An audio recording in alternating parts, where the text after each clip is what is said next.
की आज मी मराठी भाषेचा मंत्री आहे आणि म्हणून मराठी भाषेचा मंत्री जर असं सांगत असेल तर अधिकाऱ्यांनी देखील चेहऱ्यावर सुटकी भाव ठेवण्यापेक्षा हसत हसत आपण जर विभाग चालवला तर अतिशय चांगल्या पद्धतीची गंमत देखील हा विभाग चालवता नाही. अभिजात भाषेचा दर्जा मराठीला मिळाला. 2000 वर्षापूर्वीची भाषा, 15 वर्षापूर्वीची भाषा, 1800 वर्षापूर्वीची भाषा, 1900 वर्षापूर्वीची भाषा, हे समजवता आमच्या विभागाला 12 वर्ष लागली. कारण मी स्वतःला भाग्यवान समजतो की 2013ला ज्यावेळी मराठी भाषेचा पहिला राज्यमंत्री झाला या राज्यामध्ये, तो देखील उदय सामंत होता आणि योगायोगानं अभिजात भाषेचा दर्जा मिळताना देखील याच विभागाचा कॅबिनेट मंत्री होण्याचं भाग्य मला नसले आहे. आणि म्हणून मी अधिकाऱ्यांना सांगितले की हा विभाग देखील आपण चांगल्या पद्धतीने चालवला पाहिजे. साहेब, याची आढावा बैठक झाली बजेट देण्याची. बजेट देताना आम्ही अर्थमंत्र्यांना विचारलं, अजितदादांना विचारलं की या विभागाला तुम्ही बजेट किती देणार आहात. आमदार महायुतीचं सरकार असल्यामुळे अजितदादांनी स्पष्टपणाने सांगितलं की जेवढी बजेटची मागणी तुम्ही केली आहे तेवढी मराठीच्या जतनासाठी, संवर्धनासाठी आणि प्रचार आणि प्रसारासाठी तुम्हाला बजेट दिलं जाईल. आम्ही सगळीकडे सगळं बजेट घेण्यामध्ये यशस्वी झालो.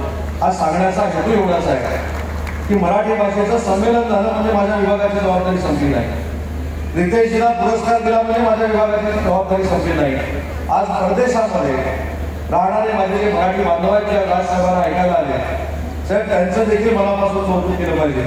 कारण स्वतःचे पैसे खर्च करून शासनाची मदत न घेता राज्यातले आपले लोक परदेशामध्ये या मराठीचं संवर्धन करतायत, त्याचं जतन करतायत. आणि म्हणून यावेळी आम्ही निर्णय घेतला की मराठीचं जतन करण्याची जबाबदारी जशी तुमची आहे तशी शासनाची देखील आहे. परदेशामध्ये देखील या सगळ्या संघटनांना आर्थिक ताकद उभी करण्याचा निर्णय माझ्या विभागानं यावेळी नक्की घेतलेला आहे आणि त्याचा फायदा देखील माझ्या प्रदेशातला आलेला माझ्या सगळ्या सहकार्यांना होणार आहे.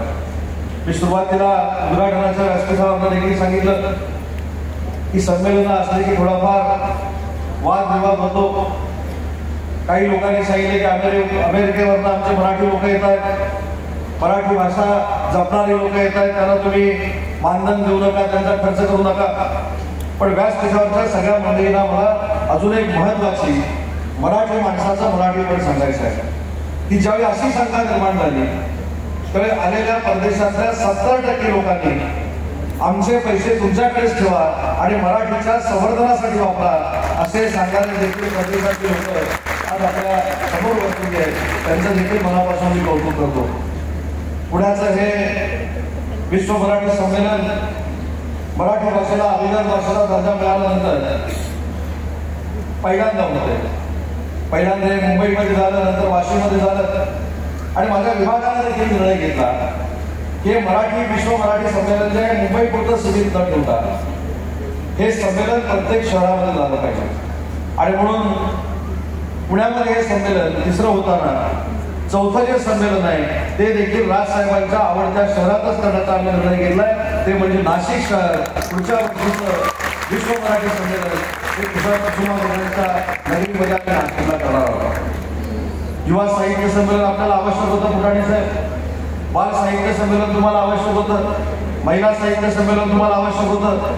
ही सगळी संमेलन करण्याचा निर्णय देखील मराठी भाषेच्या निमित्तानं आम्ही घेतलेला आहे. आणि म्हणून पुन्हा एकदा आपल्या सगळ्यांचं स्वागत आणि तुम्हाला धन्यवाद देत असताना मी पुन्हा एकदा राजसाहेबांना मनापासून धन्यवाद देतो. आणि त्याचं कारण अजून एक सांगतो की माझ्या आयुष्यामध्ये मी राजकारण करत असताना अनेक वेळा मला असं वाटलं की या काही मंडळींबरोबर मी व्यासपीठावर पाहिजे.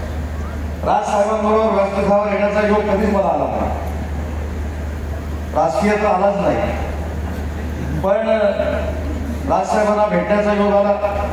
पण राजसाहेबांचं भाषण त्यांच्याच व्यासपीठावर ऐकण्याचा कधी योग नव्हता.